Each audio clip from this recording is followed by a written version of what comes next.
Ano ba yan? Nakaka-boring naman. Anong oras na ba? Uy, 3 na pala. Ngayon ipapalabas yung favorite kong movie. Yes, mapapanood ko na yung favorite kong movie. Ba't ayaw magbukas? Ayaw pa rin? Teka.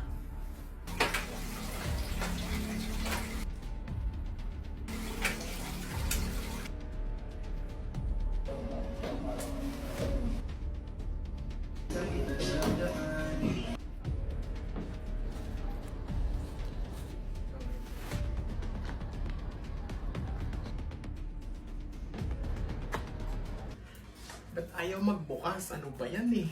Ano ba yung pinagkakagawa mo, anak? Ayaw ba bumukas ng TV? Ayan, kaka-cellphone mo yan. Ganito lang kasi yan. Thank you, mama ha. Ako, tapos pa yung palabas.